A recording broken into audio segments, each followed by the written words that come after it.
చదువు చదివేరా వైద్య రంగమున దేశం కీర్తులెంతో చాటరా ప్రపంచంలో పాలకుడి ఖ్యాతిని పెంచాడురా కొత్త సంపదున్నా జనసేవే ప్రాణమని తరగతి జనమున్నా త్యాగమే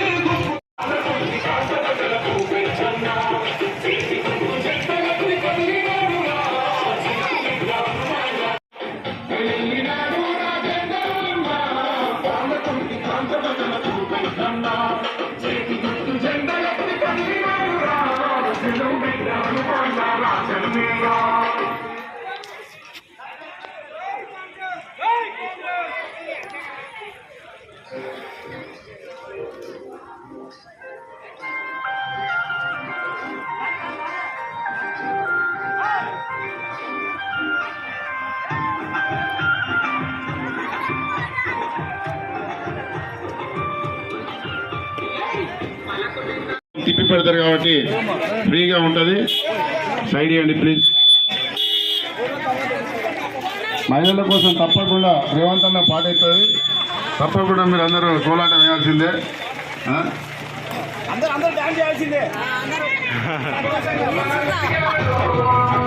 డాన్స్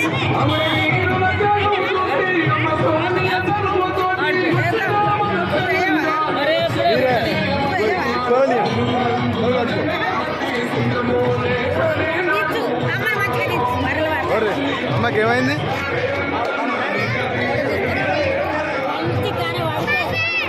ఏమైంది?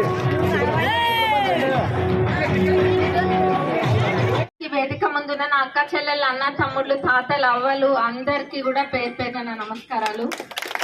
ఆ రోజు మీరు చూపించిన ప్రేమ, మీరు చూపించిన అభిమానం, ఆ రోజు మీరు అందరూ కూడా మీ బిడ్డలాగా నన్ను భావించారు కాబట్టి మీరు అందరూ కష్టపడి ఈ రోజు నన్ను ఇక్కడ నిల్చునేటట్టు చేసిండ్రు. దానికి నేను ఎప్పుడు కూడా మీకు రుణపడి ఉంటా. ఇది ఏదో 5 నెలల బంధం కాదు, ఇంకా 5 సంవత్సరాలు ఉంది. మనం ఎన్నో సమస్యలు తీర్వాలి. ఇక్కడ ఇప్పుడు చెప్పిండ్రు బ్రిడ్జ్, రోడ్డు, అట్లనే మరి స్కూల్లో టాయిలెట్లు ఇబ్బందిగా ఉన్నాయని చెప్పిండ్రు. ఇవన్నీ కూడా తప్పకుండా చేస్తామని నేను మీకు మాటిస్తున్నా. తప్పకుండా ఇవన్నీ కూడా చేసి మరి ఈరోజు కాంగ్రెస్ ప్రభుత్వం అధికారంలోకి వచ్చిన ఎంబటే మహిళలందరికీ ఉచిత బస్సు ప్రయాణం పెట్టిందా లేదా కాంగ్రెస్ ప్రభుత్వం? బస్సులో ఎక్కిన అక్కలు అందరూ, పెద్దమ్మలు అందరూ చేయలేపండి ఒకసారి. లేపిండ్రు కదా చెయ్యి. అంటే మీరు అందరు ఎక్కుతుండ్రు బస్సులు. మరి నా చెల్లెళ్ళు కూడా కాలేజ్కి పోనీకి బస్సు ఉపయోగించుకుంటుండ్రు. ఇది అందరికీ కూడా ఉపయోగపడుతుంది. మరి అట్లానే 500 గ్యాస్ సిలిండర్లు కొంతమంది కన్ఫ్యూజ్ అవుతుండ్రు. అక్కడిక్కడ ఏంటంటే అకౌంట్లలో పడుతున్నాయి కానీ చూసుకోవట్లేరు. జర చూసుకోండి. ఒకవేళ అకౌంట్లో పడకపోయినా కానీ విలేజ్ సెక్రటరీ ఉంటారు కదా, మీ గ్రామ పార్టీ అధ్యక్షుడికి చెప్తే విలేజ్ సెక్రటరీ తోటి మాట్లాడిపిస్తారు. తప్పకుండా మీకు పడతాయి. మరి అట్లనే ఆరోగ్యశ్రీ 10 లక్షలు, 200 యూనిట్ల కరెంటు ఫ్రీ వస్తుందా లేదా? వస్తుంది కదా. మరి అట్లనే కోడైన ఎంబట కూడా నియోజకవర్గానికి 3500 ఇల్లు చెప్పున వస్తాయి. భద్రాద్రి రాముడి సాక్షిగా ఆ రోజు ఇళ్లను ప్రకటించిండ్రు. మరి 3500 కాకుండా మన నియోజకవర్గానికి ఒకటి ప్రత్యేకత ఉంది. పైన చోట లేపుతున్నా, ఎందుకంటే 7 నియోజకవర్గాలు ఉన్నాయి పార్లమెంట్, వరంగల్ పార్లమెంట్ కింద. అందులో మన నియోజకవర్గం నుంచే ఎంపీ క్యాండిడేట్ కి మెజారిటీ వస్తుంది. కాబట్టి మనం ఇంకో 1000 ఇల్లులు ఎక్కువ అడిగి తెచ్చుకునే హక్కు మనకు ఉందా లేదా? ఎక్కువ కష్టపడుతున్నాం, ఎక్కువ మెజారిటీ తెస్తున్నాం. మరి ఇల్లులు కూడా ఎక్కువ రావాలి కదా మన ఊళ్ళకి. కష్టపడ్డందుకు ఖచ్చితంగా అడిగి 1000 ఇల్లులు ఎక్కువ తెచ్చుకుందాం రేవంత్ అన్నని. మరి మీరు అందరూ కూడా ఆ రోజు నన్ను ఎట్లా ఆదరించిండ్రో ఈ రోజు కూడా అదే నమ్మకం ఉంచి మన ఎంపీ క్యాండిడేట్ అయిన కడియం కావ్యక్కకి ఓటేయాలని నేను మనస్ఫూర్తిగా కోరుకుంటున్నా. మరి ఓటేస్తారా కాంగ్రెస్ పార్టీకి? ఇంద్రమ్మ ఇల్లు గతంలో మీరు అందరు కొంతమందికి ఇంద్రమ్మ ఇళ్లలో ఉన్న లేరా? ఇక్కడ ఉన్నారు కదా. ఇప్పుడు ఇంద్రమ్మ మరి ఇంద్రమ్మ గారి మనవడిని ప్రధానమంత్రి చెయ్యాలంటే మరి ఇప్పుడు మీరు వేసే ఓటే రాహుల్ గాంధీ గారిని ప్రధానమంత్రి చేస్తుంది. ఇంద్రమ్మ గారు మీ అందరికి అభిమాన నాయకురాలు కాదా?